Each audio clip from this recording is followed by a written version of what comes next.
পৃথিবীর সব বাতিল শক্তিরা এক হয়ে যাচ্ছে।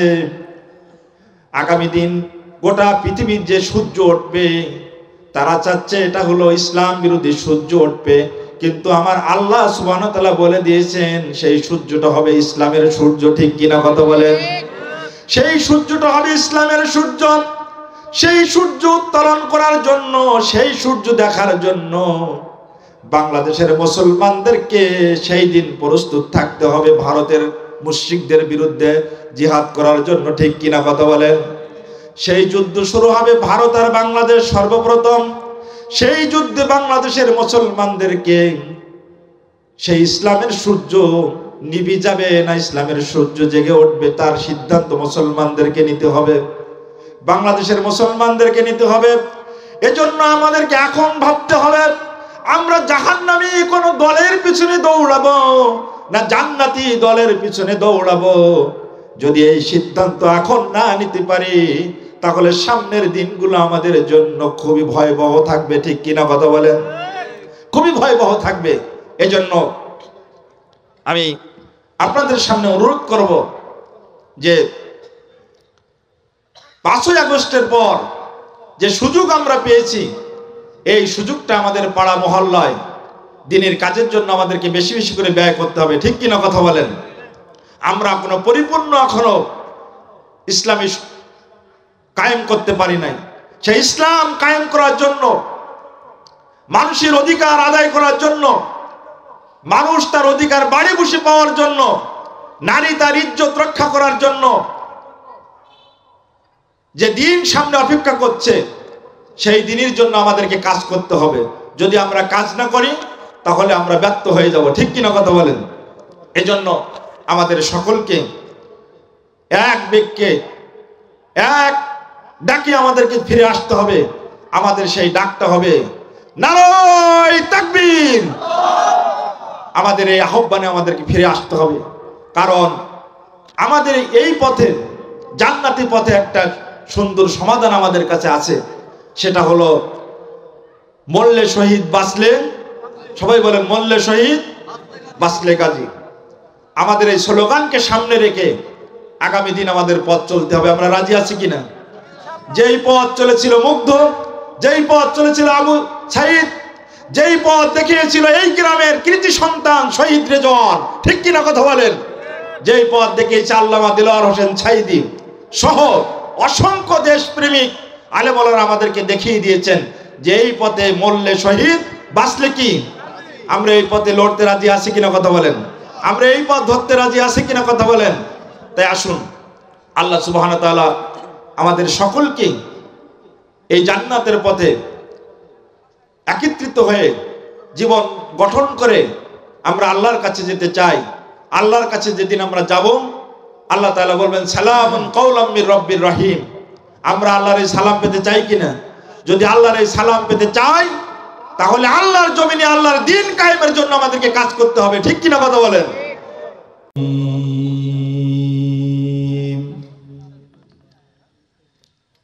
লা ইয়াস্তাওয়ি আসহাবুন নারি ওয়া আসহাবুল জান্নাহ।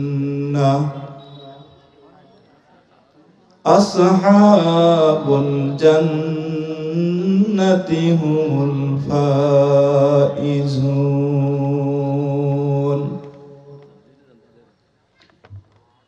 আমিন। বিসমিল্লাহির রহমানির রহিম। ইন্নাল্লাহা ওয়া মালাইকাতাহু ইউসাল্লুনা আলান নবী। ইয়া আইয়ুহাল্লাযীনা আমানু সাল্লু আলাইহি ওয়া সাল্লিমু তাসলিমা।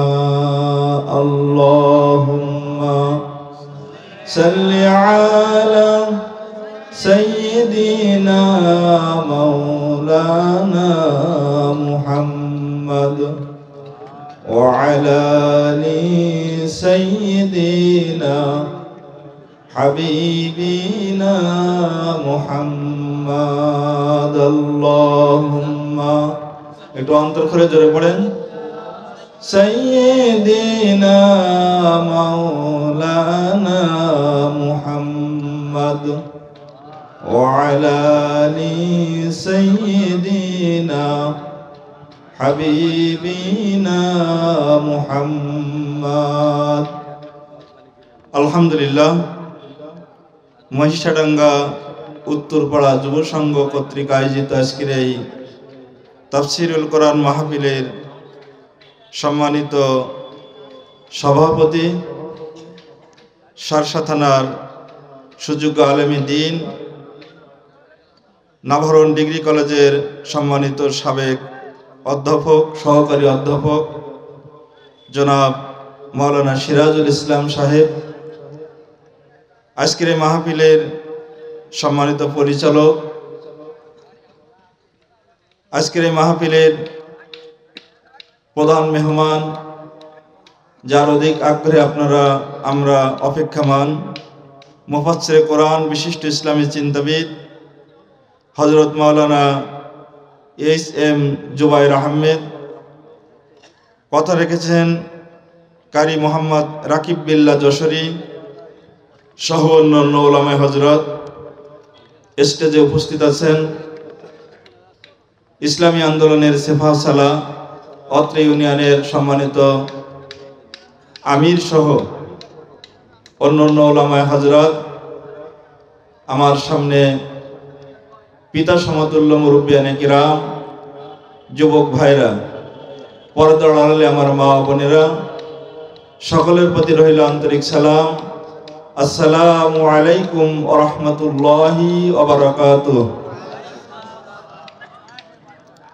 সর্বপ্রথম সেই মনিবের শুকর গুজার করছি, সুবহানাল্লাহি বিহামদিহি আদাদা খালকিহি ওয়া রিদা নাফসিহি ওয়া জিনাতা আরশিহি ওয়া মিদাদা কালিমাতি। সকলে বলি আলহামদুলিল্লাহ, আরো জোরে বলি আলহামদুলিল্লাহ।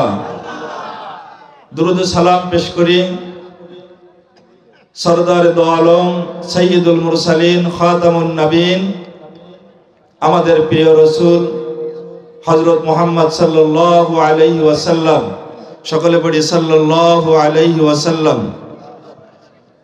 সমস্ত সাহাবায়ে কিরাম রাদিয়াল্লাহু তাআলা আনহুমা, আইম্মায়ে মুস্তাহিদিন, ফুকাহা, শুহাদা, অসংখ্য মুমিন মুমিনাত, মুসলিম মুসলিমাতের আত্মার মাগফিরাত কামনা করি।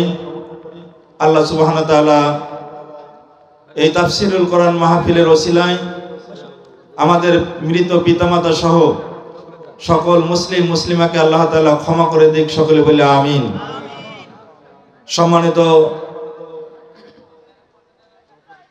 উপস্থিতি, আজকে যাদের রক্তের বিনিময়, চোখের বিনিময়, হাতের বিনিময়, পায়ের বিনিময়, অসংখ্য মায়ের বুক কোল খালি করে যারা আজকের এই সুন্দর পরিবেশ যারা দিয়েছেন, 2024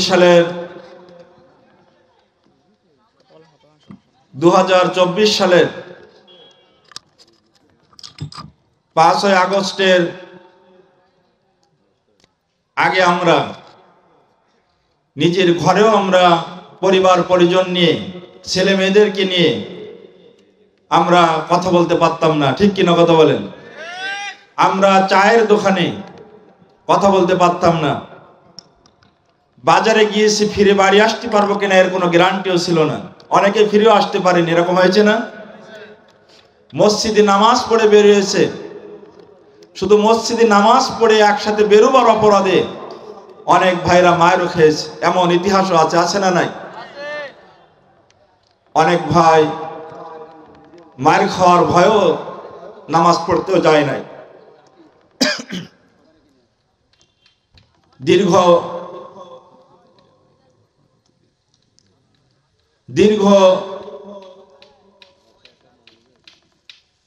15 থেকে 16 বছর একটানা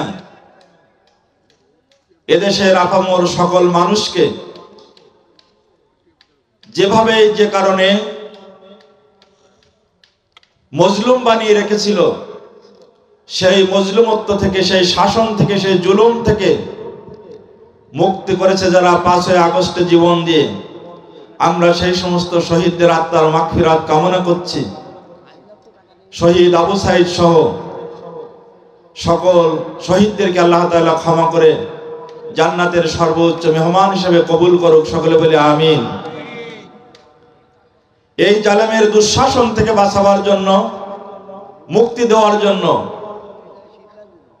যে সমস্ত ইসলামী আন্দোলনের ছাত্ররা, এদেশের আলেম ওলামারা, দেশপ্রেমিক নাগরিকরা যারা জীবন দিয়েছেন, বছরের পর বছর যারা কারাবরণ করেছেন, আমরা আল্লাহর কাছে তাদের জন্য দোয়া করি আল্লাহ তাআলা তাদেরকে ক্ষমা করে জান্নাতের সর্বোচ্চ মেহমান হিসেবে কবুল করুক। সকলে বলে আমিন। সম্মানিত উপস্থিত, আমাদেরকে সৃষ্টি করেছেন কে? আবার আমাদেরকে পৃথিবী থেকে বিদায় করবেন কে? আমাদের এই সুন্দর হাত, সুন্দর পা, সুন্দর দুটো চোখ, কথা বলার শক্তি, অসংখ্য নিয়ামত দিয়ে আমাদেরকে সুন্দর করে সাজিয়েছেন কে? আরো জোরে বলেন কে? আল্লাহ। আমরা এই জমিনে চিরস্থায়ী থাকার জন্য আমরা আসিনি, ঠিক কিনা কথা বলেন? আমরা এই জমিনে চিরস্থায়ী বসবাস করার জন্য আমরা আসিনি। আল্লাহ তাআলা এই জমিনে আমাদেরকে অল্প সময়ের জন্য পাঠিয়েছেন। আল্লাহ তাআলা কোরআনে কারিমের ভিতরে বলছেন, আল্লাযী খালাকাল মাউতা ওয়াল হায়াতা লিয়াবলুয়াকুম আইয়ুকুম আহসানু আমালা। আল্লাহ তাআলা বলছেন, আমি পৃথিবীতে তোমাদেরকে হায়াত দিয়ে পাঠাবার সাথে সাথে আমি তোমাদেরকে আবার তোমাদের গলায় আমি মউত নামের এই সার্টিফিকেট ঝুলাই দিয়েছি। আর আমি তোমাদেরকে পৃথিবীতে হায়াত আর মউত এজন্য দিয়েছি, আমি দেখে নিতে চাই তোমরা কে কত ভালো কাজের প্রতিযোগিতায় ব্যস্ত। জোরে বলেন সুবহানাল্লাহ।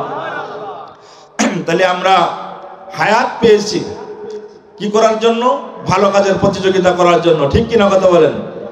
আবার আমরা মৃত্যুবরণ করব ভালো কাজের প্রতিযোগিতা করার মধ্য দিয়ে আমরা মৃত্যুবরণ করব, ঠিক কিনা কথা বলেন? প্রিয় ভাইরা, 5ই আগস্টের দিন, 4 আগস্টের যে মুগ্ধ জীবন দিয়েছে শুনেছেন না? এই মুগ্ধ এমন একটি ছেলে ছিল, সে তার জীবনের অনেক টাকা ইনকাম করত। প্রতি মাসে সে বড় একটা অ্যামাউন্ট সে ওর ইনকামের অংশ থেকে সে রেখে দিত। ভার্সিটিতে যে ছেলেটা লেখাপড়া করার, বই কেনার, পরীক্ষা দেওয়ার টাকা থাকতো না, এই মুগ্ধ ছেলেটা খুঁজে খুঁজে যে তাদেরকে টাকা পয়সা দিত। যে ম্যাচ ভাড়া দিতে পারত না, তার ম্যাচ ভাড়া দিয়ে দিত। কিন্তু মুগ্ধ যে রুমে থাকতো, সেই রুমটার পানি টপরে টপরে টপরে টপরে পড়তো। যেদিন মুগ্ধ শাহাদাত বরণ করেছে, ওই মাসের সম্পূর্ণ বেতনের টাকা দিয়ে সে পানি কিনে এই আন্দোলনরত ছাত্রদেরকে তিনি পানি খাওয়ার জন্য মাঠে নেমেছিল। এটা ভালো কাজ না খারাপ কাজ? জরুরি খারাপ, ভালো কাজ না খারাপ কাজ? আল্লাহ সুবহানাহু ওয়া তাআলা আসলে এই মুগ্ধ যে নামটা, তার চেহারাটাও মুগ্ধপনা, ঠিক কিনা কথা বলেন? দেখলে যে কোনো মানুষকে সে কোলে টেনে নিতে পারে, নিজের করে নিতে পারে। তার কি স্বপ্ন ছিল না সুন্দর একটা স্ত্রীর? ঠিক কিনা কথা বলেন? তার কি স্বপ্ন ছিল না সুন্দর একটা চাকরি করার? তার কি স্বপ্ন ছিল না পিতামাতার খেদমত সেবা যত্ন করার? তাদেরও স্বপ্ন ছিল, কিন্তু তাদের স্বপ্নের কাছে সবচেয়ে বড় স্বপ্ন হয়ে দাঁড়িয়েছে এদেশের স্বাধীনতা, সার্বভৌমত্ব রক্ষা করার জন্য। ঠিক কিনা কথা বলেন? এদেশের ইসলাম, আলেম ওলামার ইজ্জত সম্মান রক্ষা করার জন্য তাদের কাছে জীবনের চেয়ে সবচেয়ে বড় স্বপ্ন হয়ে দাঁড়িয়েছিল সেই দিন। ঠিক কিনা কথা বলেন? এজন্য 5ই আগস্টের শহীদরা আমাদেরকে যে শিক্ষা দিয়ে গেছে, সেই শিক্ষাটা হলো আর ঘুমায় থাকা যাবে না, অলস থাকা যাবে না। আমাদের প্রত্যেকের কান খাড়া রাখতে হবে, চোখ মেলিয়ে রাখতে হবে, হাতে পায়ের বাহুর বল শক্ত রাখতে হবে। কারণ এই দেশ হলো খান জাহানের দেশ, এই দেশ হলো শাহজালাল রহমতুল্লাহ আলাইহির দেশ, এই দেশ হলো শহীদ আল্লামা সাইদ রহমাহুল্লাহর দেশ, এই দেশ হলো অসংখ্য শহীদ আলিউল্লাহ আলেম ওলামাদের দেশ। ঠিক কিনা কথা বলেন? এই জন্য এই দেশ আর কখনো কোন জালেমের হাতে আর ছেড়ে দেওয়া যাবে? জোরে বলেন, ছেড়ে দেওয়া যাবে? 5ই আগস্টের যুবকরা সেটাই দিয়ে গেছে আমাদেরকে শিক্ষা, যে আমরা চলে যাচ্ছি। আবু সাইদ বুক পেতে দিয়ে বলেছে, বুক পেতেছে গুলি করো, বুকের ভিতর অনেক জ্বালা। সেই জ্বালা ছিল ইসলাম প্রতিষ্ঠা করার জ্বালা। ঠিক কিনা কথা বলেন? সেই জ্বালা ছিল বাংলাদেশের পার্লামেন্টে কোরআন যাওয়ার জ্বালা। সেই জ্বালা ছিল অসংখ্য মা বোনদের ইজ্জত রক্ষা করার জ্বালা। সেই জ্বালা ছিল অসংখ্য মারা সন্তান হারিয়ে গুমরে গুমরে কান্দার জ্বালা। সেই জ্বালা ছিল অসংখ্য নারীরা স্বামী হারিয়ে বিধবা হয়েছে, সেই বিধবাদেরকে উদ্ধার করার জ্বালা। ঠিক কিনা কথা বলেন? প্রিয় ভাইরা, আজকের এই তাফসীর মাহফিল থেকে আমাদেরকে প্রতিজ্ঞা নিতে হবে, আমাদেরকে শিক্ষা নিতে হবে যে আমাদের কলিজার টুকরা সন্তানেরা দেশ রক্ষা করার জন্য 2024 সালের যে নতুন স্বাধীনতার স্বপ্ন আমাদের সামনে রেখে গিয়েছে, এই নতুন স্বাধীনতার আমরা কারুর কাছে পদদলিত হতে দিতে পারবো না। ঠিক কিনা কথা বলেন? প্রয়োজন হলে স্বাধীনতা রক্ষা করার জন্য, ধরে রাখার জন্য আবারও আমরা বদরের সাহাবীদের মতন আবারও আমরা মাঠে লাফিয়ে পড়বো। ঠিক কিনা কথা বলেন? প্রয়োজন হলে উহুদের সাহাবীদের মতন আমরা হামাগুড়ি দিয়ে এদেশের স্বাধীনতা রক্ষা করার জন্য আমরা প্রস্তুত থাকবো। ঠিক কিনা কথা বলেন? প্রিয় ভাইরা, আমি আপনাদের সামনে সূরা আল হাশরের 20 নম্বর আয়াতে কারিমা একটা আয়াত আপনাদের সামনে তেলাওয়াত করেছি।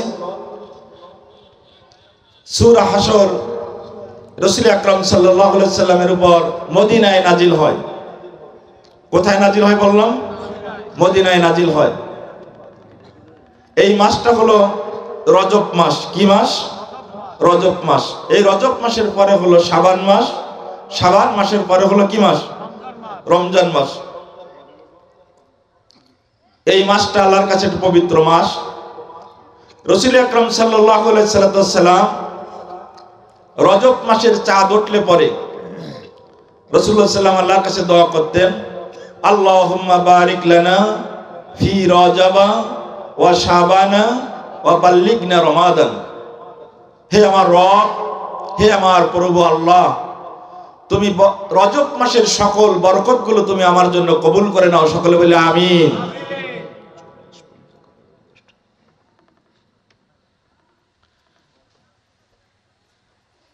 এরপরে যে শাবান মাস আসতেছে, শাবান মাসের সকল বরকতগুলো তুমি আমার জন্য কবুল করে নাও। জোরে বলে আমিন। ওয়া বাল্লিগনা রমাদান, হে আমার রব, তুমি আমাকে রমজান পর্যন্ত পৌঁছায়া দাও। যোকে বলি আমিন। আমরা আশা করতে পারি কিনা? কি করতে পারি না? বিশ্বনবী মুহাম্মদ রাসূলুল্লাহ সাল্লাল্লাহু আলাইহি সাল্লাম বলেছেন, শাবান মাসের রজব মাসের চাঁদ ওঠার পর মাহে রমজানের প্রস্তুতির জন্য আমি বিশ্বনবী 2 মাসের রমজানের প্রশিক্ষণ নিতাম। একটা হলো রজব মাস, আরেকটা হলো শাবান মাস। আমার যেই ইমানদার উম্মাত রজব মাস আর শাবান মাসে রমজানের প্রস্তুতি নেবে, রমজান মাস আসার আগে যদি সে ইন্তেকাল করে, ওই বছরের রমজান মাসের সকল রহমত, মাগফিরাত এবং নাজাতের সবগুলো আল্লাহ তাআলা তার আমলনামায় লিখে দেবে। জোরে বলেন সুবহানাল্লাহ।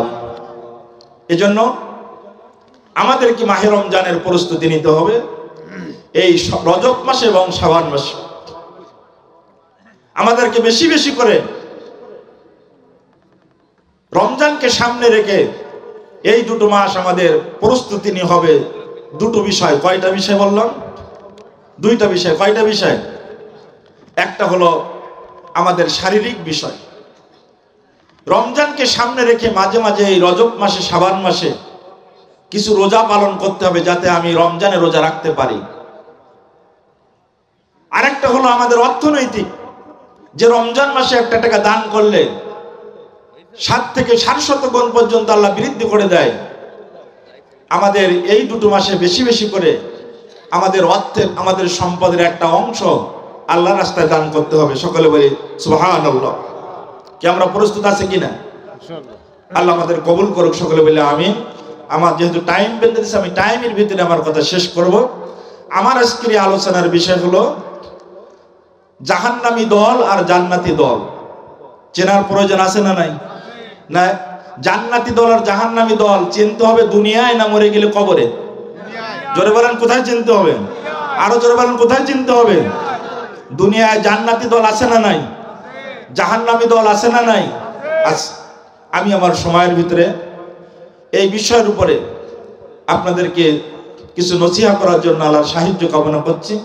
আল্লাহ তাআলা আমাকে সে তৌফিক দান করুক, আপনাদেরকে ধৈর্যের সাথে শোনার তৌফিক দান করুক, আমল করার তৌফিক দান করুক। সকলে বলি আমিন। বিশ্বনবী মুহাম্মদ রাসূলুল্লাহ সাল্লাল্লাহু আলাইহি ওয়াসাল্লাম মদিনায় যাওয়ার পর এই সূরা আল হাসর নাজিল হয় কয়েকটা প্রেক্ষাপটে। একটা হলো ইহুদিদের সাথে চুক্তি, রাষ্ট্রীয় চুক্তি। আল্লাহ রাসূল যখন মদিনায় গিয়ে রাষ্ট্রপ্রধান হলেন, রাসূল মক্কা থেকে হিজরত করে মদিনায় যাওয়ার পর তিনি ছোট্ট একটা মদিনার তিনি রাষ্ট্রপ্রধান হলেন।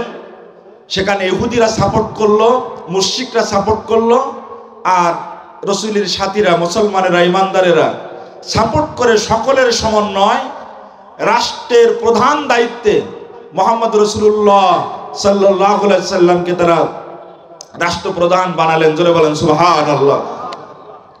তাহলে আমার নবী মুহাম্মদ সাল্লাল্লাহু আলাইহি সাল্লাম একটানা 10 বছর তিনি রাষ্ট্রপ্রধানের দায়িত্ব পালন করেছেন। সুবহানাল্লাহ বলবেন না?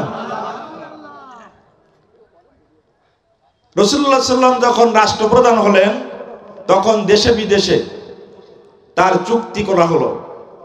এ বিষয়ে এই সূরার ভিতরে আলোচনা করা হয়েছে। এই সূরার ভিতরে আলোচনা করা হয়েছে মুনাফিকদেরকে নিয়ে। মুহাম্মদ সাল্লাল্লাহু আলাইহি সাল্লাম মদিনায় রাষ্ট্রপ্রধান হওয়ার পর ইহুদি এবং মুশরিকদের বিরোধিতার চেয়ে রাসূলুল্লাহ সাল্লাল্লাহু আলাইহি সাল্লামের সবচেয়ে বেশি বিরোধিতা করেছিল মুনাফিকরা। ঠিক কিনা কথা বলেন?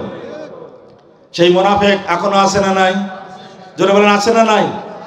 আছে। রাসূলুল্লাহ সাল্লাল্লাহু আলাইহি সাল্লাম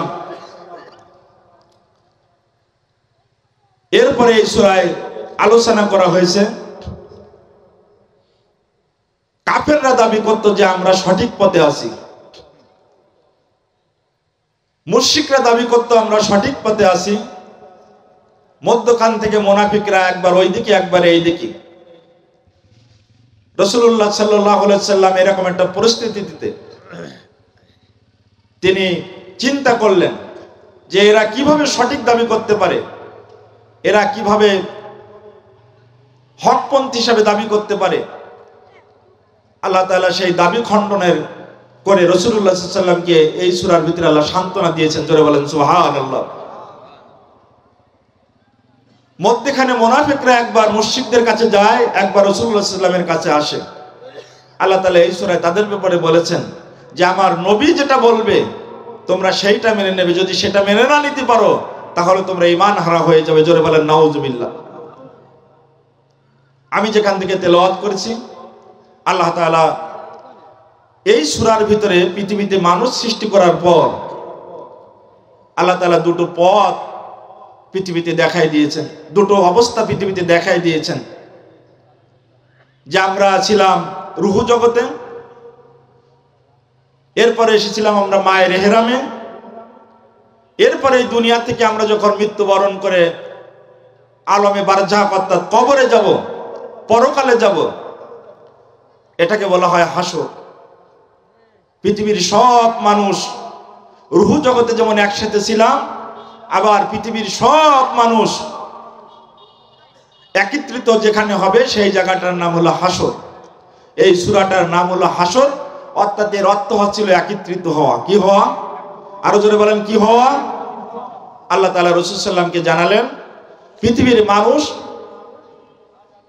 হাসরের মাঠে একত্রিত হবে, এই একত্রিততা তাদের দুনিয়ায় নির্ধারণ করা হবে।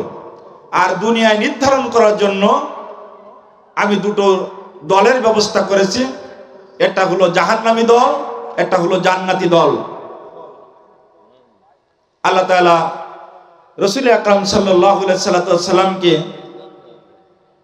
এই আয়াত নাজিল করে আল্লাহ তাআলা রাসূল আকরাম সাল্লাল্লাহু আলাইহি সাল্লামকে সান্ত্বনা দিলেন যে হে নবী,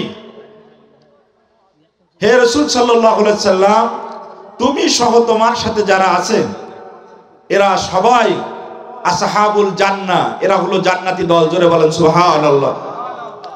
তাহলে আমরা জাহান্নামী দলে কোন নবী আছে নাকি? জোরে বলেন কোন নবী আছে নাকি? কোন নবী নাই। তাহলে মুহাম্মদ সাল্লাল্লাহু আলাইহি সাল্লাম যেভাবে, যে পথে, যে মতে, যে রাস্তায় জীবন যাপন করেছেন, 63টা বছরের ভিতরে তার নবুয়তি জীবন ছিল 23 বছর। এই 23 বছর তিনি যেভাবে চলেছেন, যেভাবে আমাদের যে রাস্তায় চলেছেন, যে পথে চলেছেন, আমাদেরকে সেই পথে চলতে হবে। সেটা হলো জান্নাতি দল, সেইটা হলো জান্নাতি দল। ঠিক কিনা কথা বলেন? আল্লাহ রাব্বুল আলামিন ঘোষণা করে জানিয়ে দিলেন আসহাবুন নারি ওয়া আসহাবুল জান্নাহ। ও নবী, পৃথিবীতে আমি মানুষ সৃষ্টি করার পর আসমান দিলাম, জমিন দিলাম, দিন দিলাম, রাত দিলাম, মানুষের সুন্দর দুটো চোখ দিলাম, হাত দিলাম, পাও দিলাম, কত কিছু নিয়ামত আমি মানুষকে দিলাম। আমি ইচ্ছা করলে ওই মানুষটারে তার মায়ের গর্ভে আমি কানা বানিয়ে দিতে পারতাম, অন্ধ বানিয়ে পৃথিবীতে আমি পাঠাতে পারতাম, ন্যাংরা বানিয়েও পৃথিবীতে আমি পাঠিয়ে দিতে পারতাম। এমনকি মায়ের গর্ভে আমি তার মৃত দেহ দুনিয়ায় বের করে আনিতে পারতাম। এরকম মানুষ আছে না নাই? আছে না? আমাদের চোখের সামনে অনেকেই অন্ধ মানুষ আছে না? ন্যাংরা মানুষ আছে না? কান আছে কিন্তু কানে শুনতে পায় না, এরকম কালা মানুষ আছে না নাই? জিভ আছে, দাঁত আছে, সব আছে, ঠোঁট আছে কিন্তু কথা বলতে পারে না, এরকম বোবা মানুষ আছে না নাই? আল্লাহ রাব্বুল আলামিন বললেন নবী হে, এত কিছু দেওয়ার পর দুনিয়ার ছোট্ট একটা হায়াতে জীবন পেয়ে, দুনিয়ার ক্ষণস্থায়ী নিয়ামত পেয়ে, যে সব মানুষগুলো আমারে ভুলে গিয়ে দুনিয়ায় তার নিজস্ব বিবেকের ক্ষমতা প্রতিষ্ঠা করার জন্য তার ব্যক্তি জীবন, সামাজিক জীবন, অর্থনীতি, রাজনীতি, সমাজনীতি পরিচালনা করবে, আর ওই সমস্ত দলে যারা একত্রিত হবে, আল্লাহ তাআলা বললেন আসহাবুন নার, নবী ওরা হলো জাহান্নামী দল। যেই দলের ভিতরে, যেই মানুষের ভিতরে আমার হুকুম আহকাম থাকবে না, আল্লাহ রাসূলের সুন্নাহ থাকবে না, এরা হলো জাহান্নামী দল। আল্লাহ রাব্বুল আলামিন বললেন ওয়া আসহাবুল জান্নাহ, আর যারা এর বিপরীত, আমার এত কিছু নিয়ামত পাওয়ার পর যারা আমাকে স্বীকার করে নিবে, স্বীকার করে নেওয়ার পরে আমার আইন কানুন মানবে, আমার আইন কানুন এই জমিনে প্রতিষ্ঠা করার জন্য চেষ্টা করবে, মৃত্যু পর্যন্ত যারা আমার হুকুমের উপরে অটল থাকবে, আল্লাহ রাব্বুল আলামিন বললেন নবী হে, এরা হলো আসহাবুল জান্নাহ, এরা হলো জান্নাতি দল। আল্লাহর কাছে জিজ্ঞাসা করা হলো, আল্লাহ রাব্বুল আলামিন, জান্নাতি দলেরা কি শুধু পরকালে আরাম পাবে, দুনিয়ায় কি পাবে না? আল্লাহ তাআলা বললেন ওয়া আসহাবুল জান্নাতি হুমুল ফাইজুন, প্রকৃতপক্ষে দুনিয়াও সফলকাম জান্নাতি দল, পরকালেও সফলকাম জান্নাতি দলের লোকেরা। জোরে বলেন সুবহানাল্লাহ। গোটা বিগত 17-16 বছরে এদেশের আলেম ওলামারা, ইসলামপন্থীরা, আল্লাহর ভয়ে যারা ভীতু হয়েছিল, যারা আল্লাহর গোলাম ছিল প্রকৃত, এই জুলুম, অত্যাচার, নির্যাতন ভিতর দিয়েও তারা এই দেশে ছিল না ছিল? কথা বলেন, জোরে বলেন, ছিল না ছিল? একটা মুহূর্তের জন্য তারা কখনো মাথা নত করে নাই, ঠিক কিনা কথা বলেন? আর আজকের একটুখানি পরিবর্তন হলো, দেখেন বড় বড় বিচারপতিরা কলার পাতায় শুয়ে আছে, আছে না নাই? জোরে বলেন আছে না নাই? বড় বড় ব্যাংক ডাকাতিরা দাঁড়িয়েছে, পাঞ্জাবি খুলে টুপি খুলে পালিয়ে চলে যাচ্ছে। 17 বছরের ক্ষমতার জন্য তো 17 ঘন্টাও থাকা দরকার ছিল, ঠিক কিনা কথা বলেন? তাহলে এই ক্ষমতা আমার কোনো দরকার আছে? এই সম্পদ অর্জন করা আমার কোনো দরকার আছে? আর এই 17 বছরের জুলুম অত্যাচারের প্রধান নায়ক যিনি ছিলেন, নায়িকা যিনি ছিলেন, সে তো মাত্র 40 মিনিট সময় তার দেওয়া হয়েছিল, ঠিক কিনা কথা বলেন? 40 মিনিট সময়ের ভিতরে ব্লাউজ নেবে না ছায়া নেবে না শাড়ি নেবে না ক্লিপ নেবে না চুড়ি নেবে না কি নেবে, হাতের মাথায় যা কিছু পেল তাই নিয়ে চলে গেল। লক্ষ লক্ষ কর্মী বাহিনীর চিন্তা সে একবার করলো না। এইরকম নেতার পিছনে আমাদের ঘোরার দরকার আছে? এইরকম দলের পিছনে ঘোরার দরকার আছে? এর সব হলো জাহান্নামী দল, ঠিক কিনা কথা বলেন? যারা দুনিয়ায় বিপদের সময় মানুষের পাশে থাকতে পারে না, যাদের কর্ম এমন কর্ম বিপদ আসলে আর তাদের দেশে খুঁজে পাওয়া যায় না, এই কর্ম কখনো জান্নাতি কর্ম হতে পারে? জান্নাতি দলের বান্দাদের এই কর্ম কখনো হতে পারে না। জান্নাতি দলের মানুষদের আল্লাহ তাআলা বলেছেন তারা বিপদ আপদে আল্লাযীনা ইযা আসাবাতুহুম মুসিবা, মুমিনদের উপরে, জান্নাতি বান্দা বান্দির উপরে যখন কোনো মুসিবত আসবে, যখন কোনো বিপদ আসবে, যখন কোনো কষ্ট দুঃখ আসবে, আল্লাযীনা ইযা আসাবাতুহুম মুসিবা, তারা মনে করে এই বিপদ এবং এই মুসিবত আল্লাহর হুকুম ছাড়া আসে নাই, ঠিক কিনা কথা বলেন? আল্লাহর হুকুম ছাড়া আসে নাই।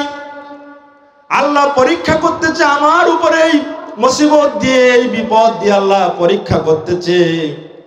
একটা দুটো বছর নয়, এদেশের মুসলমানদের উপরে আল্লাহ 16.5 বছরে পরীক্ষা চালিয়েছে রব্বুল আলামিন, ঠিক কিনা কথা বলেন?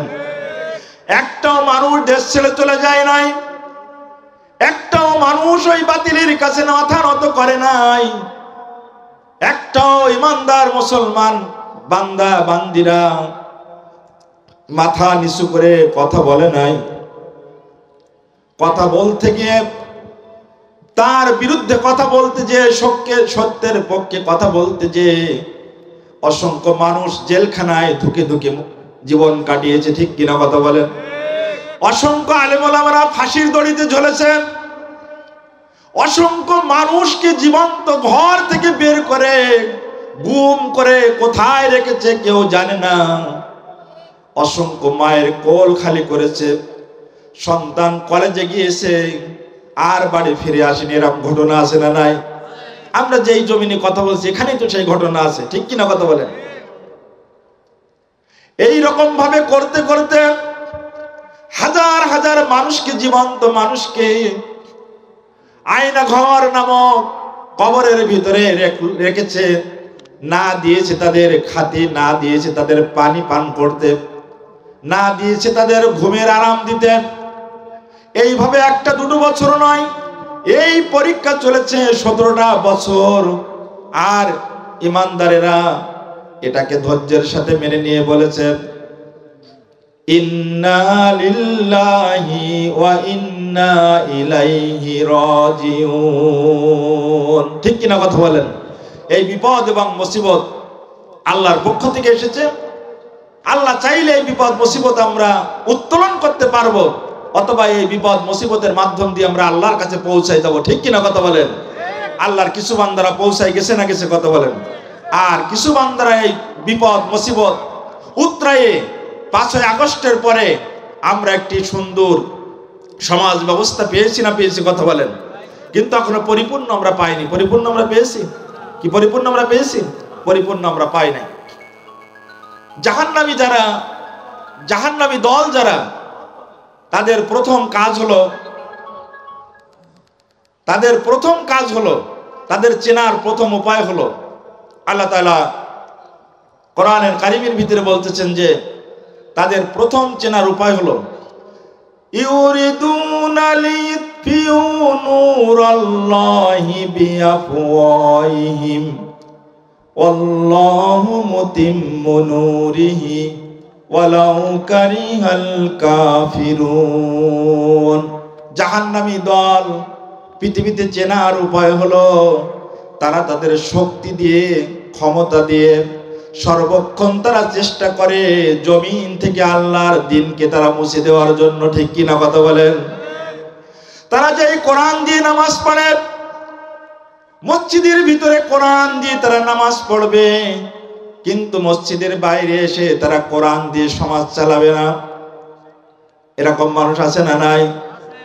মসজিদের ভিতরে জুমার নামাজ পড়বে কোরআন দিয়ে, কিন্তু সেই কোরআন দিয়ে তারা অর্থনীতি চালাবে না। এরকম আছে না নাই?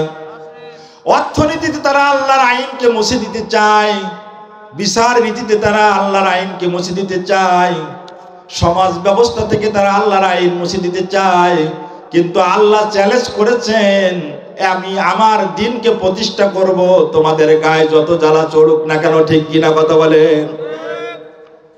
তারা চেয়েছিল এই সমাজ থেকে সব কিছু কোরআনের আদলে যা চলে, সুন্নাহর আদলে যা চলে সব কিছু তারা মুছে দিতে চেয়েছিল। দেখা গেল একদিন তারা নিজেরাই মুছে গেছে। ঠিক কিনা কথা বলেন? এই শিক্ষা সামনে থাকার পরে আবার দ্বিতীয়বার যদি আমরা এই ইসলামের বিরুদ্ধে লাগি, আলেম ওলামাদের বিরুদ্ধে লাগি, ইসলামী আন্দোলনের বিরুদ্ধে লাগি, আমরা এর চেয়ে আবার বেশি আকারে মুছে যেতে পারি না পারি? কথা বলেন? এজন্য সাবধান থাকতে হবে। জাহান্নামী দলের প্রথম টার্গেট হলো এই জমিন থেকে তারা আল্লাহর সমস্ত রীতিনীতি মুছে দেওয়ার জন্য তারা শক্তি প্রয়োগ করে। আমাদের শারীরিক শক্তি দিয়েছেন কে? কোন অবস্থাতে আমার শারীরিক শক্তি দিয়ে যেন আল্লাহর কোন বিধানের বিরুদ্ধে না যায়। কি আমরা রাজি আছি কিনা? কথা বলেন। আমাদের অর্থনৈতিক শক্তি দিয়েছেন কে? এই অর্থনৈতিক শক্তি দিয়ে যেন আমরা কোনোদিন আল্লাহর আইনের বিরুদ্ধে যেন কাজ না করি। ঠিক কিনা কথা বলেন? আমাদের মেধা শক্তি দিয়েছেন কে? এই মেধা দিয়ে যেন আমরা কখনো ইসলামের ক্ষতি হোক এইরকম কোনো পরামর্শ আমরা যেন না দেই। ঠিক কিনা কথা বলেন? আমাদের হাতের শক্তি দিয়েছেন কে? আমরা এই হাত দিয়ে যেন কোনোদিন এমন সাক্ষ্য না দেই যে সাক্ষ্যর কারণে বাংলার জমিন থেকে ইসলাম মুছে যাক, এইরকম সাক্ষ্য যেন আমরা কখনো না দেই। ঠিক কিনা কথা বলেন? এই কাজ যারা করেছিল আজকে তাদের পরিণতি আমাদের সামনে পরিষ্কার কিনা কথা বলেন? তাদের তো নাই দিল্লি আছে, আপনার আমার তো দিল্লি নেই। কি ঠিক কিনা কথা বলেন? তাদের তো দিল্লি আছে, যাওয়ার জায়গা ছিল তাই গেছে, কিন্তু আপনি আমি যাব কই? আপনি আমি যাব কই? আপনার আমার যাওয়ার জায়গা নাই। 2 নম্বর তাদের চেনার উপায় হলো আল্লাহ রাব্বুল আলামিন কোরআনুল কারীমের ভিতরে সূরা ইমরানের ভিতরে বলছেন 2 নম্বর তাদের চেনার উপায় হলো জমিনে যারা আল্লাহর দ্বীন কায়েম করতে চায় তাদের নামে বিভিন্ন রকমের রুশ রটনা করে, তাদের নাম বিকৃতি করে, তাদের চরিত্রের উপরে কালিমা লিপন করে জাতির কাছে পরিষ্কার করে দেয়, তাদের চরিত্রের উপরে নিকৃষ্টতম অপবাদ দিয়ে তাদেরকে আইনের আদালত, আইনের আওতায় নিয়ে আসে। আল্লাহ তাআলা বলছেন হাবিতাত আমালুহুম ফিদ দুনিয়া ওয়াল আখিরাহ। ওই জাহান্নামী দলেদের কিছু ভালো ভালো কাজ থাকলেও আমি আল্লাহ রাব্বুল আলামিন একদিন তাদের সব আমলগুলো দুনিয়াও শেষ করে দিলাম, পরকালেও শেষ করে দিব। ঠিক কিনা কথা বলেন? সব শেষ হয়ে গেছে না আছে? কথা বলেন। শেষ হয়ে গেছে না আছে? কথা বলেন। জোরে বলেন, আছে না শেষ হয়ে গেছে? কোটি কোটি জাতির টাকা খরচ করে যে মূর্তি নির্মাণ করেছিল, আজকে সেই মূর্তির মাথার উপরে আহারে কি কর্মটা করলো। বঙ্গবন্ধু একজন সম্মানিত মানুষ, এদেশের একজন সম্মানিত নাগরিক, এই দেশের মাটিতে তার জন্ম হয়েছিল, অথচ তার দলের লোকের জন এমন কর্ম করেছে যে তার মাথায় জাতি পেশাব ফিরে দিয়েছে। ঠিক কিনা কথা বলেন? কি দিয়েছে না? ছবিতে তার মূর্তির উপরে পেশাব ফেরা মানে তো তার উপরে ফেরা। কি ঠিক কিনা কথা বলেন?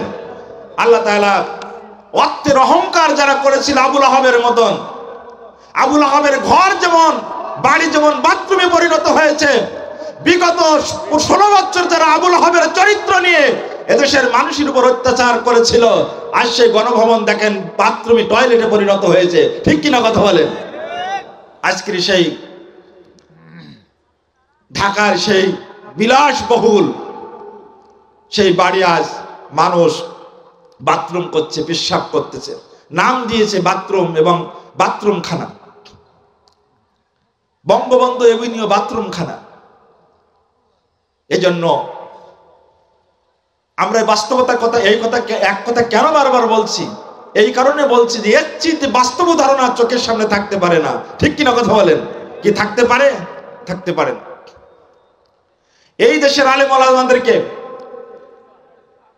ফাঁসি দেওয়ার পর তাদের জানাজা পর্যন্ত দিতে দেয়নি। ঠিক কিনা কথা বলেন?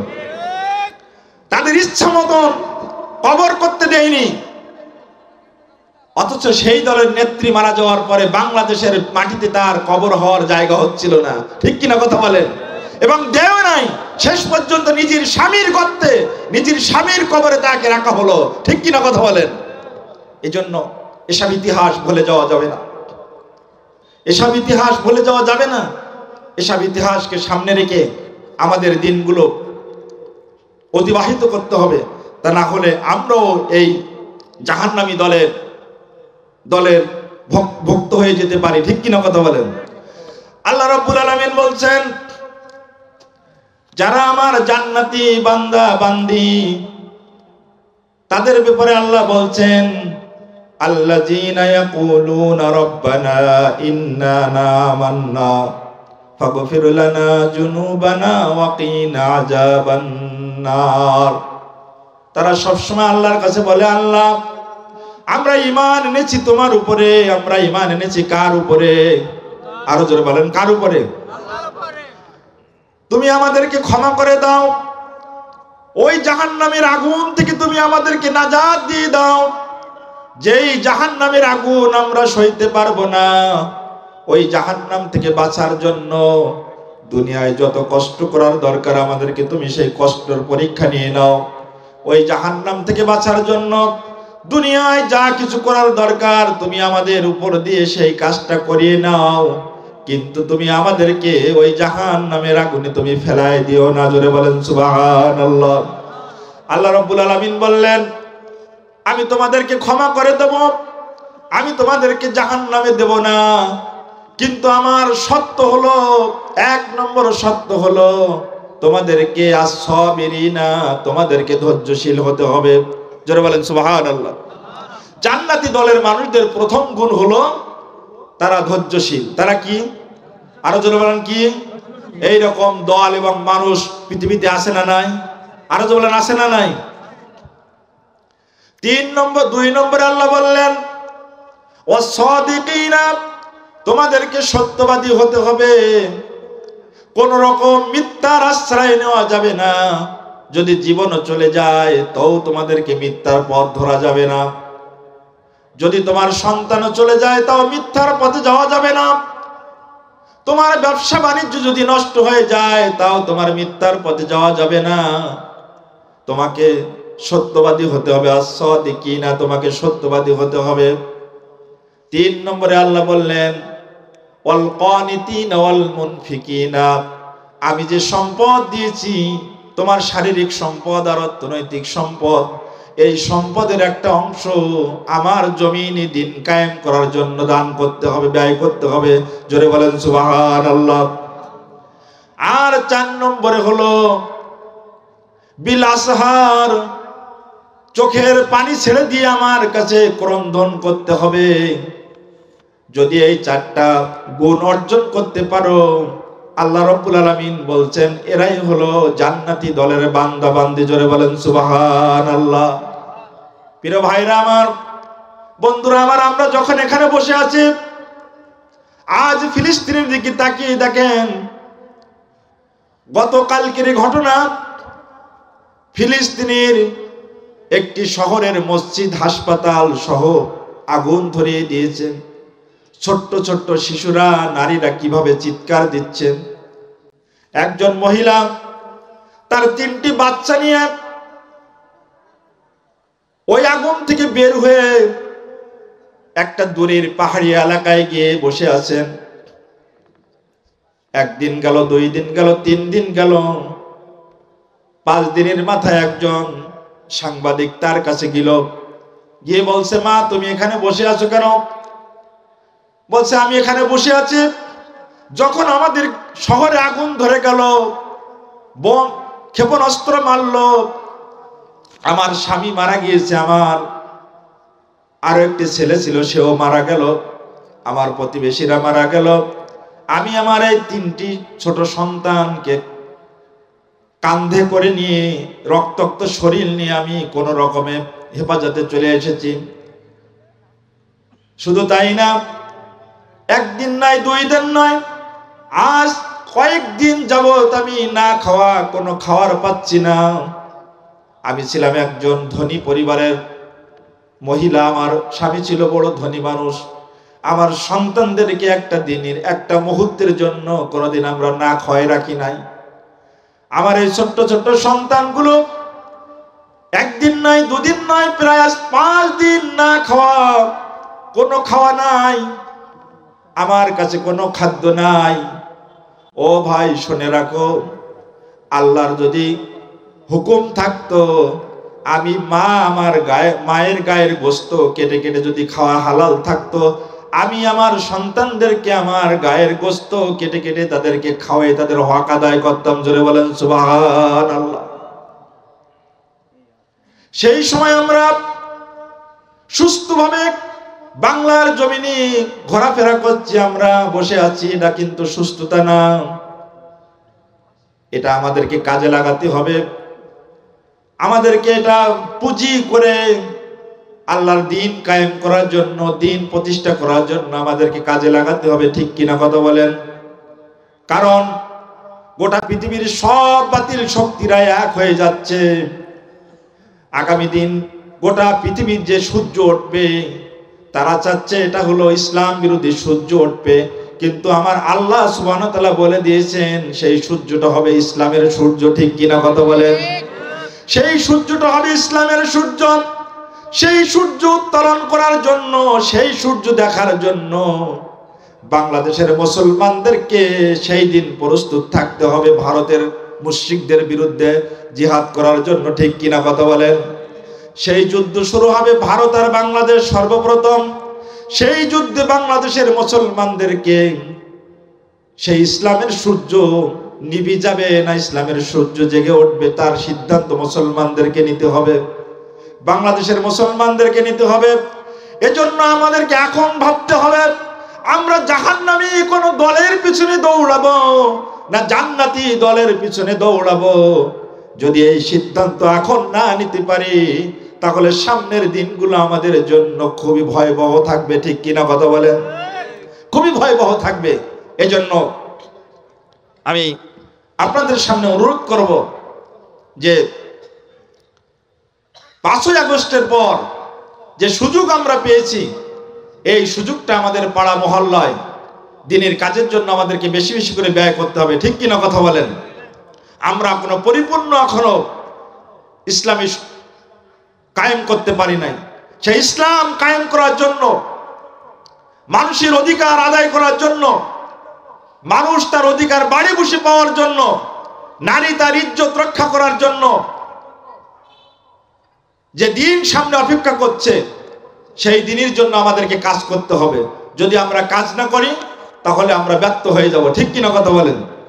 এজন্য আমাদের সকলকে এক বেগকে এক ডাকে আমাদেরকে ফিরে আসতে হবে। আমাদের সেই ডাকটা হবে নারায়ে তাকবীর। আমাদের এই আহ্বানে আমাদেরকে ফিরে আসতে হবে, কারণ আমাদের এই পথে, জান্নাতি পথে একটা সুন্দর সমাধান আমাদের কাছে আছে। সেটা হলো মরলে শহীদ, বাঁচলে, সবাই বলেন মরলে শহীদ বাঁচলে গাজী। আমাদের এই স্লোগানকে সামনে রেখে আগামী দিন আমাদের পথ চলতে হবে। আমরা রাজি আছি কিনা? যেই পথ চলেছিল মুগ্ধ, যেই পথ চলেছিল আবু সাইদ, যেই পথ দেখিয়েছিল এই গ্রামের কৃতি সন্তান শহীদ রেজওয়ান, ঠিক কিনা কথা বলেন? যেই পথ দেখিয়েছে আল্লামা দিলওয়ার হোসেন ছাইদি সহ অসংখ্য দেশপ্রেমিক আলেম ওলামা আমাদেরকে দেখিয়ে দিয়েছেন যে এই পথে মরলে শহীদ, বাঁচলে কি? আমরা এই পথে লড়তে রাজি আছি কিনা কথা বলেন? আমরা এই পথ ধরতে রাজি আছি কিনা কথা বলেন? তাই আসুন আল্লাহ সুবহানাহু ওয়া তাআলা আমাদের সকলকে এই জান্নাতের পথে একত্রিত হয়ে জীবন গঠন করে আমরা আল্লাহর কাছে যেতে চাই। আল্লাহর কাছে যেদিন আমরা যাব, আল্লাহ তাআলা বলবেন সালামুন কাওলাম মির রব্বির রহিম। আমরা আল্লাহর এই সালাম পেতে চাই কিনা? যদি আল্লাহর এই সালাম পেতে চাই তাহলে আল্লাহর জমিনে আল্লাহর দ্বীন কায়েমের জন্য আমাদেরকে কাজ করতে হবে, ঠিক কিনা কথা বলেন? কারণ আল্লাহর জমিনে আল্লাহর দ্বীন কায়েম করার জন্যই আল্লাহ তাআলা আমাদেরকে পাঠিয়েছেন। কোনো মানুষের তৈরি করা মতবাদ, কোনো মানুষের তৈরি করা চিন্তা চেতনা প্রতিষ্ঠা করার জন্য আল্লাহ আমাদেরকে পৃথিবীতে পাঠায় নাই, ঠিক কিনা কথা বলেন? তাই আসুন আজকের এই মহিষাডাঙ্গা তাফসীরুল কোরআন মাহফিল থেকে আল্লাহর কাছে দোয়া করি আল্লাহ তাআলা আমাদের সকলকেই কোরআনের পথে, রাসূলের সুন্নাহর পথে এবং জান্নাতি দলে আল্লাহ তাআলা আমাদেরকে কবুল করুক। সকলে বলি আমিন। ওয়া আখিরি দাওয়ানা আলহামদুলিল্লাহি রাব্বিল আলামিন। আসসালামু আলাইকুম ওয়া রাহমাতুল্লাহি ওয়া বারাকাতুহু।